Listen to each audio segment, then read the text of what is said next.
Welcome back to Daybreak Africa. If you just tuned in, reaching you here from our studios in Ondo City. I remain Ezekiel Ogar. This one will be talking on the nation experience as regarding insecurity. I think the major point here is the knowledge as to knowing insecurity is not just in Nigeria. I mean, the entire Africa, should I say West Africa, we have Nigeria kind of witnessing their form of insecurity in the form of coup. Yeah. And then I think when it comes to Nigeria, the issue of insecurity, unknown gunmen, and issue of Boko Haram has been quite Consistent. consistent, more like a household conversation at this point. Now, at this point, to my knowledge, I was meant to understand that attack by gunmen is said to have claimed at least 123 lives mere weeks after President Bola Tinubu was in office in May. Rural communities are particularly the ones feeling the burns. On 11 June in Plateau State, a gunman shot dead at least 21 people. On 9th June, gunmen killed 25 people in Katago village before killing another 13 individuals in Kusheki town on 10th June. Throughout May this year, at least 100 people were killed in various community of Benue State. And of course, to do justice to this topic today, this morning, we have a friend of the house, person of Sam Olorunfemi. Welcome once again on Daybreak Africa. It's been a while, I must say. Good I was about saying that you and Angela has been a while on this show. Good to have you guys there back again. Thanks for having me again. Let me start with what Ezekiel said. Whether Ezekiel was like, should it be virtual or should it be optimistic? you know, whether we like it or not, the two goes together. We need to be factual, then we need to be optimistic. Whether we like it or not, you understand now. We cannot retreat at this particular stage in Nigeria, whether you of insecurity, you of economy, president is here to set up his cabinet and so on and so forth. But we need to be factual at times, you understand? So we need to tell the government what the government is doing wrong. So being factual is where you are telling the government what you need to do, things that left undone. Then in the process, we need to be optimistic that very soon everything will be all right. You'll be optimistic over the years, and sometimes I tend to wonder if we're just being hopeful. Yes, yes. There's no limit. When you have the spirit of this optimism, there's no limits to it. You continue to be but optimistic. Every human has his or her break point at some point. Exactly. I agree with you, Ezekiel, but at least we continue to be optimistic whether we like it or not. Yeah, true. Thanks once again for having me, Angela and Ezekiel. Thank you for joining us once again this morning. The pleasure is mine. Well, Ezekiel has already highlighted some of the cases that has happened ever since the assumption of our new government. However, it is still left unknown what is going on. Although so many blames have been put on the issues challenging Nigeria. We'll talk about just a few days ago we heard the hike in price of bread. Just bread. Then you can imagine the hike in price of other commodities, and people live on a daily basis, different activities, and we spend in these various activities. So obviously people are actually out there looking for how to survive. So what can you actually say concerning this situation we are in right now? Well, Angela, I will still go back to Ezekiel's statement because I need to be I need to come out plain this morning. You understand now? We need to say the fact. You understand now? And the fact is, Nigerians are passing through pains right now. That is the fact. Nigerians, even me as a Nigerian, I'm passing through the pain whether we like it or not. And we can't dissociate the pains from the issue of fuel subsidy removal. You know, we can't be talking about Bola Tinubu's administration without talking about that statement on the May 29th when he said subsidy gone. Yes, so this is the aftermath of that subsidy is gone. We agree with the president that even the previous, I'm talking about the immediate past administration under President Muhammadu Buhari, they'll be talking about removing the fuel subsidy, and all of us will quite agree that fuel subsidy must go, because when you look at the corruption behind fuel subsidy, Angela, you will weep for this nation, weep for Nigerians, and we have some people in high places that are behind this issue of smuggling our oil, and the most painful part is that they will allow the fuel to land.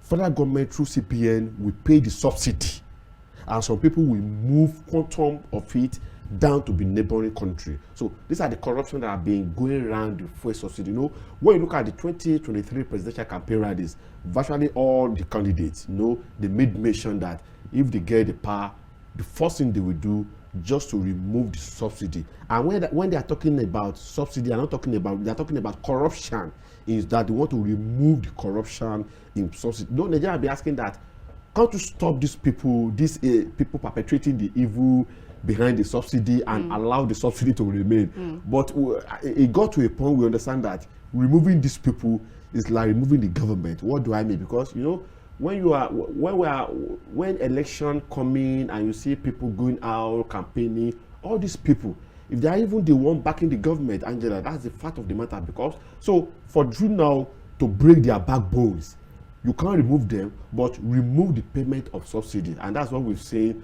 where President Bola Tinubu said subsidy is gone at the Eagle Square on the May 29 after taking the oath of office. Now, when you look at the first step taken by NLC and TUC, they were talking that President did not consult them, nothing like palliative on ground, nothing like structure on ground that will mitigate the effect of fuel subsidy removal. That Mr. President just came on board and said subsidy gone. And you could see that when we're talking about subsidy, the area that people with the most area that people will feel is of petrol.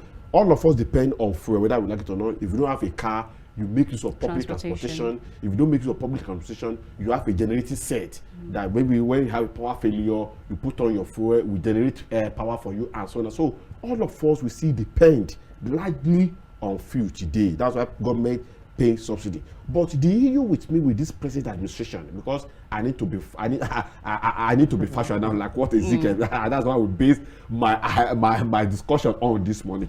The fact of the matter is that government, the judge, put up a kind of template, because you know that there's no way you remove fuel subsidy that people will not feel the pain.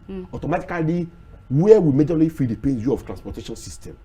By the time you remove the fuel subsidy, you don't expect the transporters now to still going on with the business as usual, because the pump price will be increased maybe from 200 and something. Muhammadu Buhari left it at the rate of maybe 200 and something naira per litre now. But when President Bola Tinubu came on board, from 200 naira to about 500 naira per litre, from 500 naira moved to 600. From 600 now, we are hearing the news now that possibility to move to 700, and some economists are talking about that if care is not taken, it's possible for that a litre of fuel to land at 1,000 naira per litre. Now we are talking about that. Then the issue of transportation system, Nigerians and people with, especially commuters and workers, will feel it. Now fuel subsidy gone, salary still remains. Look at the problem now, because before people are still talking about that now, and the question is how many of the state governments are even paying 30,000 minimum wage? We knew what we went through when addition of President Muhammadu Buhari increased the minimum wage from 19,000 to 30,000. Now, Sam, this problem you managed to highlight actually is bringing us to the topic of today. Now, it's like you said, we are going through untold hardship in this nation, and when an individual is going through untold hardship, it's more like you actually push that person to the wall. And there comes the issue of kidnapping, there comes banditry, and there comes every form of insecurity. Yes. And to be honest, I don't think the present administration so far has done anything tangibly outstanding to really tackle the issue of security. And all of us know they're still battling with the issue of subsidy and its removal, and how to actually mitigate the effects it's having, which we really hope, if I must be optimistic at this point, it goes well. So how do you think we are going to handle this situation, this hardship and security issues in Nigeria? Because you could tell insecurity is already on a high already. Yes. Well, it's quite unfortunate, and I need to sympathize with the President Bola Ahmed Tinubu, coming on board not quite long.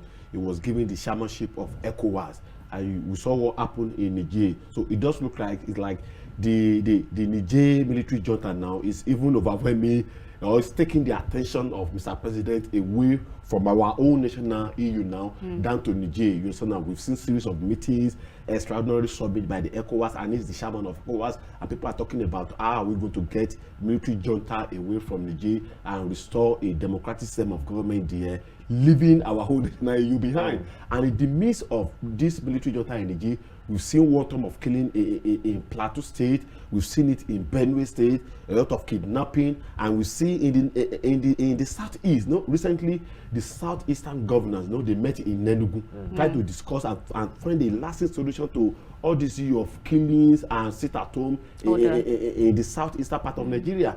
Plateau is bleeding, whether we like it or not. Ezekiel, we can't deny ourselves from that. It's bleeding. People are calling for air. People are calling for rescue. And Constitution is talking about the governors are the chief executive. But we know, on paper, they are chief executives. But to be fat, They are not chief executives. Well, if anything should happen in any state, you contact the commissioner of police. Commissioner of police, we have to contact the IG in Abuja. Then IG not to take consultation from national security advisor. From there to the Mr. President. Just look at the chain now. So Plateau is bleeding.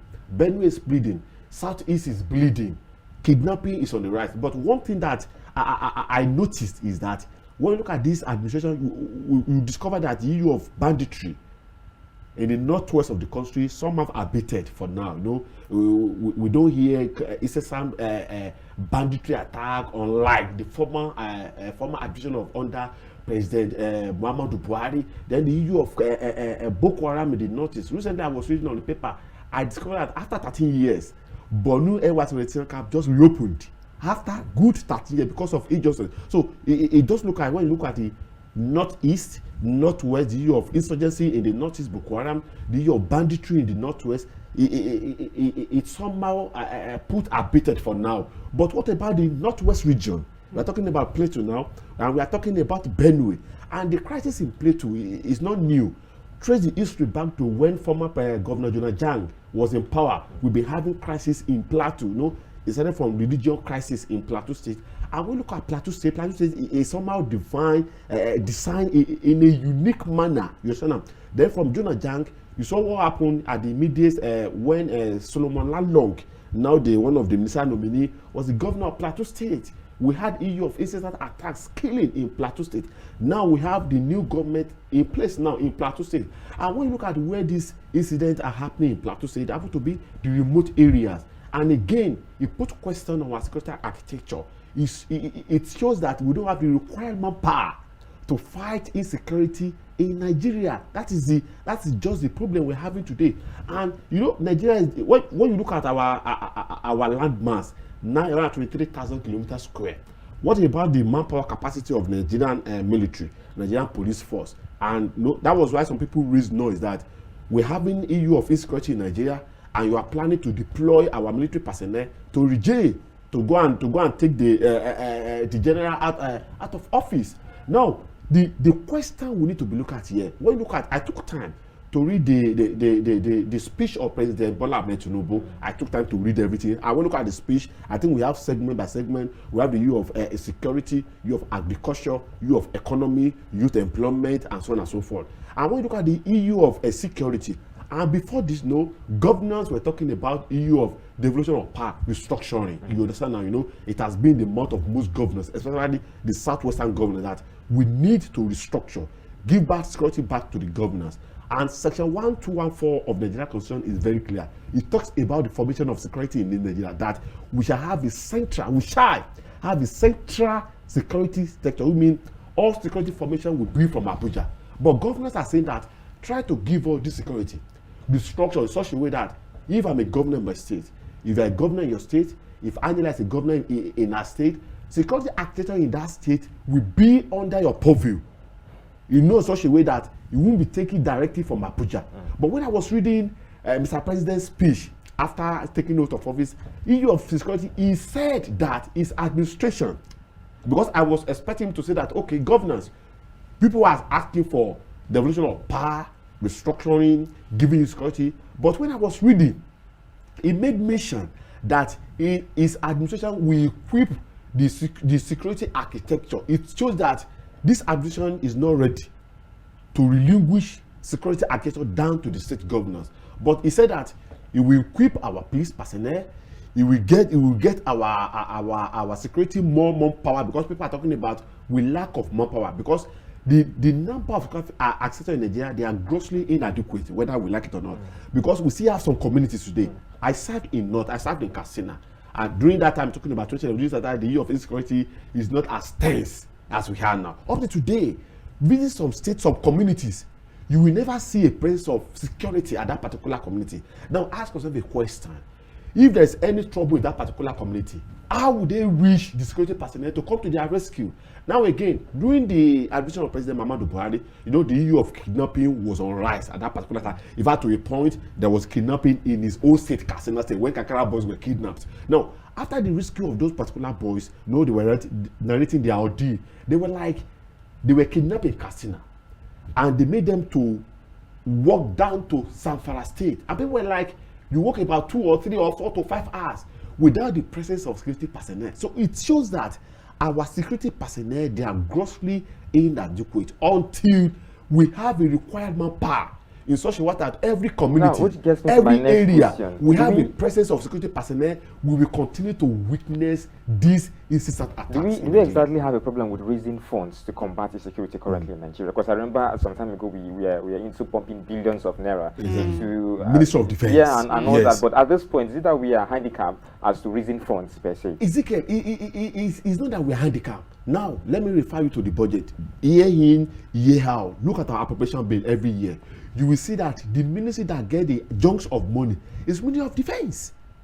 They have the largest share of budget because security is key, Ezekiel. And that's what the Constitution says. When you look at Section 14, Subsection 2 of the Constitution, it has become a national anthem that the primary purpose of government is to protect lives and property. Because that's number one responsibility of government. When you read the Constitution, before the talks of economic responsibility, educational responsibility, and so on and so on. Because we believe that if society is not secured, nothing meaningful. So with all the years of investment into the Ministry of Defense, do we have a problem of looting, or what exactly is going on? Ezekiel, our problem is we are still adopting kinetic approach. You know, adopting? Yes. At this point, adopting. Kinetic approach, and I will explain. No, there's a saying that you can't be doing something in the same way and be expecting different results. Okay. That would be purely insanity. Now, the kinetic approach we are talking about here is that we are not deploying technology as it's supposed to be. Now, let me give you a clear example. When our attack happened, was it last year in Ondo State, or maybe last 2 years, our attack in Ondo State? I was a guest on this show, and I was talking that if today we are not deploying technology, we are not deploying kinetic approach to fight insecurity, you will still be a losing situation, whether we like it or not. Now, after that attack, Governor Akeredolu came out and released a press statement that all strategic places in Ondo State, they should mount up when we have CCTV cameras. You should know. It came out and it was gazetted that all strategic areas, stations like Kaftan TV, churches, big churches, some places that they must have a CCTV camera. The question is, go back to those places today. Do we even have functional CCTV camera in those today? So that is the problem. That's why I say that we are not adopting no kinetic. We are still adopting kinetic approach. Something will happen. You will get distress call. Security personnel will mobilize there. Before getting there, the perpetrators, they've left. That's what we've seen in Plateau State too, Ezekiel, because I'm following what is happening in Plateau State. Community, rural areas, that when you do your survey, you can't see a presence of security personnel in that particular place. And when you look, when you do a kind of how would I call it, a kind of maybe a mathematical calculation, you will see that those communities area from where we have security personnel is a very long distance. So before the people will raise alarm, calling security personnel, those people will come, carry out the attacks and move away. And after the attack, you see presence of security personnel coming again. And look at what happened under President Muhammadu Buhari. We started with Kaduna. When we deploy massive security personnel to Kaduna, they moved from Kaduna, they moved to Katsina State. We deployed massive security to Katsina State, they moved to Zamfara. You understand now? To a point that they invaded our NDA, Nigerian Defense Academy. Unprecedented. That's to show you that these people, they've studied the way we use security to move after them, and this is the way they work. When they are operating in a particular place, we move or we deploy a mass security personnel to that particular place, then they move to another place. From there, that's why they used to penetrate the whole area. Look at the way they penetrated the southeastern part of Nigeria, Boko Haram, from Munguno in Adamawa State down to Borno State, down to Yobe State, like that. From there, we deployed what we called Alpha jet on them. They moved from southeast, they moved down to the northwest, now become a banditry. So to me, in as much we are still using kinetic approach, other developing countries, Ezekiel, they are not using kinetic approach. They are using non-kinetic, that is technology, deployment of technology. Sorry to cut you out, sorry. But when we talk about technology, adopting the form of technology in Nigeria, you just made mention of the Owa attack issue when the governor of the state actually came out to say busy areas should adopt the form of a CCTV camera. And obviously we saw it in our churches and our environment at that time, but just like you said, it stopped at some point. So it's not as though the technologies are not available to us. So what really is the problem? The problem is the issue of leadership problem. You see, there must be a follow-up. You know, we don't in Nigeria we have this kind of attitude. We fire brigade approach. We wait until something happens. Then you see government releasing press statements, deployment of massive security personnel. After a while, everything just die down. As if we are taking player in what is going on. By the time on that one will come out now, you see government coming out again. The problem is, what is government doing in doing follow-up? Nothing stopping Governor Akeredolu. He moved out to say, okay, the directive given when our attacks happen, how many places, how many churches, how many organizations are still following the pattern that we put down? See, when you go to developing countries, no country in the world is 100% safe, whether we like it or not. In US, we are still having gun run attack, stabbing attacks. You see people enjoying themselves. You see a particular car running and so on and so forth. But we are talking about technology. When something happens, it shouldn't take us more than 2 or 3 minutes. Look at the issue of happening in Plateau. Up to now, we are yet to identify the perpetrator of the attack. If we have a country that's adopting non-kinetic, that is technology, nothing stopping now taking the CCTV. These are the perpetrators. Where do they come from? How do they escape? And so on and so forth. Again now, look at what happened. Look at the issue of Abuja Kaduna rail project. That some people came in. No, some of the survivors. They were talking about these people just came in from bush, attacked them, and they operated for about 2 hours without the presence of security personnel. After they've left, you see people from Kaduna, from the National Defense Academy, coming out for their rescue. And today, there's nothing like clip to show us where they used to, where the route those people made use to attack the plane and how they escaped. So we can't be doing things same way and expect different results. It won't happen. Up to today, I've been here talking about unknown government in the south part of the country many times. Up to today, we are still talking about unknown government. On 21st century, Angela, it's an insult even to the office of the Inspector General of Police and unknown government in Nigeria, where some people will come, unleash mayhem on people to a point of killing people, and they will move away.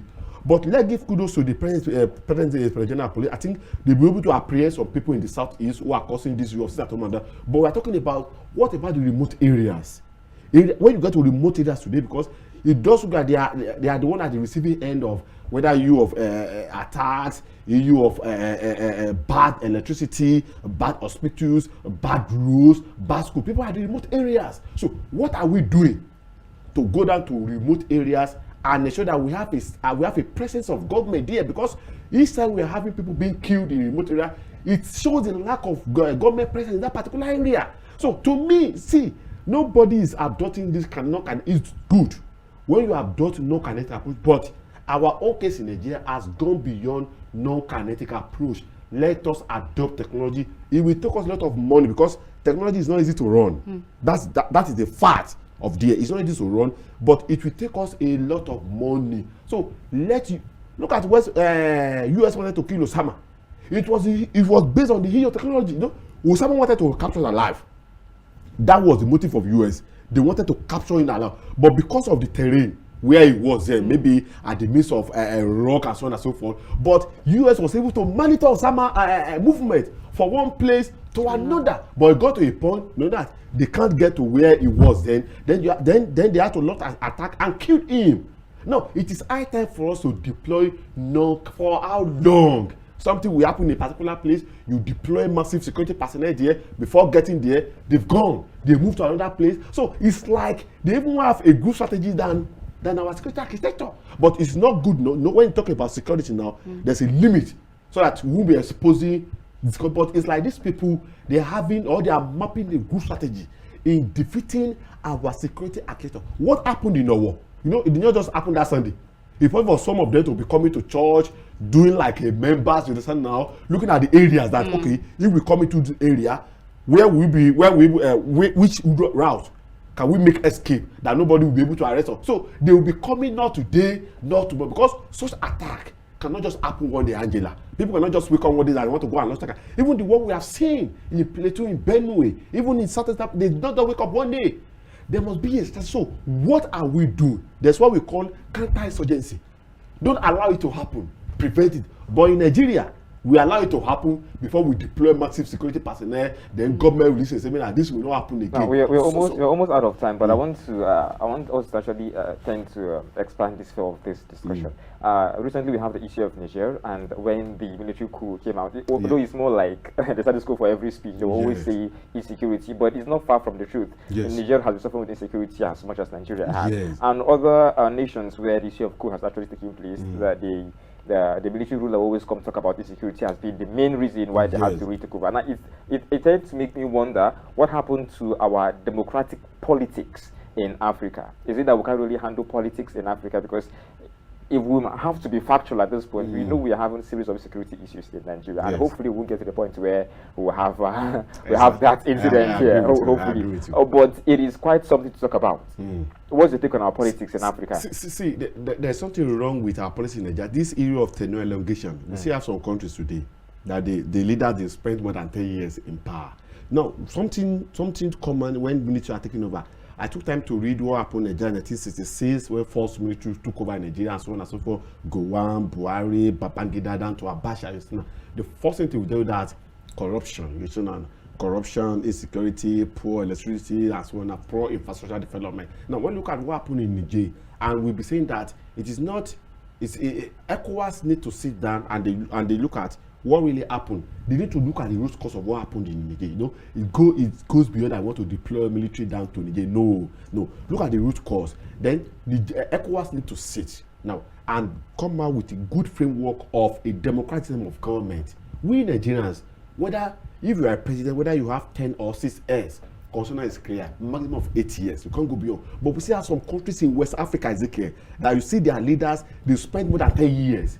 Now we get to a point where we tell you that, no, look at what happened in Nigeria. Why can't we have leaders that will have a maximum time in office that they will spend? Now look at the Niger junta. Now, I was telling someone that this happened, and you see their citizens, they are rejoicing, they are happy with the military. It's sort of something has gone wrong with the democratic system of President Baron in Niger. Now, ECOWAS need to sit down and restructure our democratic system in Nigeria. We don't pray for war. When you look at Niger, now in Africa now we have 6 countries under military junta. 4 in West Africa: Guinea, Mali, Burkina Faso, and Niger. When you look at Niger is sharing borders with Mali under military junta, with Burkina Faso under military junta, and the most scary one that we are saying that we should not launch military attack is Libya. Since the falling of Muammar Gaddafi in Libya, there has been proliferation of light and small weapons. Now, when you look at Libya with Niger with Nigeria, and look at, we have about 5 states in Nigeria sharing borders with Niger. We have from Yobe State, we have Jigawa State, we have Katsina, we have Sokoto, and we have Kebbi. Other people say that if you launch attack, it's possible to affect these 5 states in Nigeria. So, to me, ECOWAS needs to sit down very well and restructure democratic system in Africa. We saw it in the Gambia, we saw it in Burundi, we saw it in Congo. You see now, we saw it in Liberia. You see now? So it is high time ECOWAS sit now to restructure democratic system of government in Africa, especially in the West Africa. Look at what happened in Togo recently now. We've been having a just one family in Togo ruling the affairs of people of Togo. So if we get to a point, we pray that we not get to a point, because when you look at the Nigerians, I'm about to believe that they've been enduring what is happening, but you get to a point that no, we can't endure again, that we need to face, and the only way we can take government from these people who have been playing us or use other side to play politics or not is through military junta. Lechi Bola said something, former Attorney General of the Federation said something in his book, Let Your Voice Be Read. It was like Nigerians, that's only Nigerians that we see that when government are pushing us to war, that instead of Nigerians to face back, we'll be looking for how to make O at the war and run away. But the EU is not like that in Nigeria again. But we pray that we won't get to a point where those particular things will come up. So ECOWAS need to sit very well and fashion out a democratic system of government in Africa and see to the end of this tenure allocation. Someone cannot be in power for 10 years. Look at Muammar Gaddafi, Robert Mugabe. Yeah. You know, he got to a point he couldn't work again. Not until military took over. You know. So this has been the problem in Africa, especially in West Africa. Tenure allocation that some people will come to power and believe that they will be there forever and never. We've gone beyond that process in Africa, especially in West Africa. Then again, look at our francophone countries now. We must also look or be our searchlight on them in West Africa. See, look at what France was doing to Niger. You're giving them independence, but you are still coming to take their mineral resources. It's never done anywhere. Just like maybe UK should come and be exploring our oil. Our boys in Niger that we don't even allow them to do it. So ECOWAS needs to sit very well and restructure and fashion out a good democratic system of government in West Africa so that we can see an end to all this military junta. Military is not the way. It's obsolete, whether we like it or not. Military route is obsolete, and we can't continue to be witnessing this, whether we like. So ECOWAS has a lot to do. And again, Bola Tinubu is the chairman, is the president. In my latest article, I said that Bola Tinubu should look away from regional insecurity and beam searchlight on our national security. Nigeria is bleeding, whether because economic bleeding is here, unemployment bleeding is here, inflation bleeding is here, insecurity bleeding is here, ex-decadent bleeding is here, a lot of bleeding. So Mr. President has a lot to do. I need to be fat, like what Ezekiel said. So I need to be fat to Mr. President. And again, President said to constitute the cabinet. So when you don't have people that will work with you in place, all these problems are bound to happen. At the moment we have the Minister of Finance now, or Minister of Petroleum now, you'll be able to sit and fashion a way out. What is something Mr. President in constituting his cabinet? Delay is dangerous. Although we're optimistic, but we must be fact and for sure. Thank you for being factual. Thank you, Ajay. It's like it's the word for the day. That's really the word for the day. I think the word for the day is actually factual. Well, thank you to our viewers for always staying tuned on Daybreak Africa, and this is what we'll be handing you over to our Lagos station. Please stay tuned. I am Angela Daku. Have a wonderful day today. I remain Ezekiel Ogar. Bye.